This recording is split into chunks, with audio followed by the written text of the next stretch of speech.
I was really captivated by Britney Spears music videos and by Spice Girls music videos and by Britney Spears' voice, which I kind of sometimes think sounds like the Barbie version of Marilyn Manson's voice, like they both growl a lot.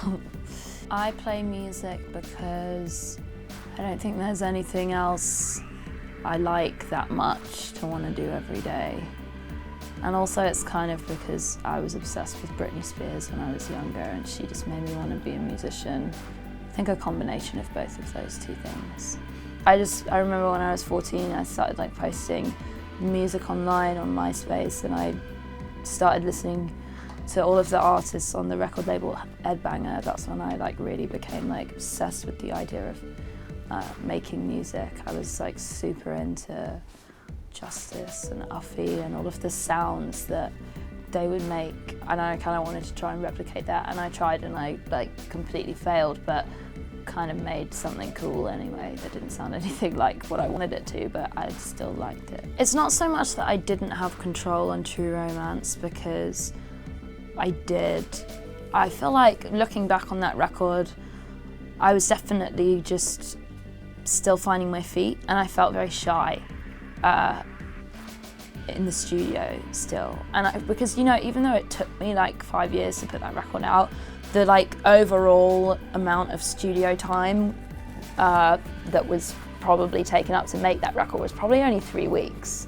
But like you know, from the songs that ended up on that record, but like spread out over such a long period of time. And that was great because it was over so long. It was like from me like just doing demos on my laptop, and like from like being in the studio with Ariel for like 5 days and like doing like 4 songs, and then like them just being edited and edited and edited over time.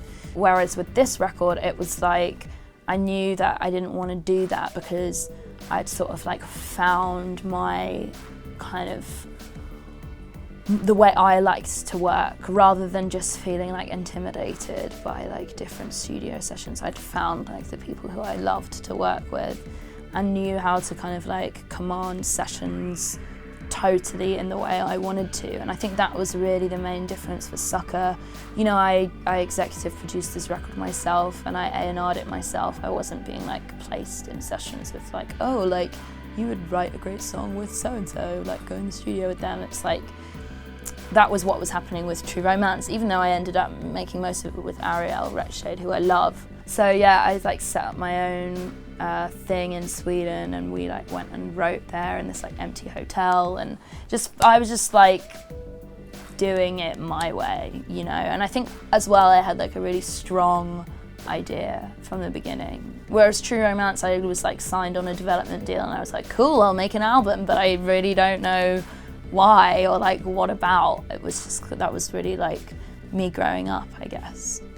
With my music, I definitely want to be able to affect the way that top 40 pop music moves, you know, whether that's through my own songs or from like behind the scenes working on other people's records. To be honest, I feel like it's changed so much in the past year anyway. I feel like songs are becoming a lot more timeless, which is really nice. I think there are definitely still songs around that you can listen to on the radio and be like, oh, like that will like really symbolize this era. Like for me, that's like DJ Mustard, which I think is amazing. He's so incredible, but I really feel like that will be like very kind of recognizable of this time, you know. And I feel like that's cool because he's like captured like a total moment, and it's really amazing. I love his stuff, I'm such a fan. But I feel like pop, and I guess also that's kind of like urban also, you know, but like I feel like pop music, there are some really incredible writers who are making like songs that I think are gonna stand up in 20 years time, and I just hope to be like a part of that and hope to be able to kind of like make pop music more emotional again.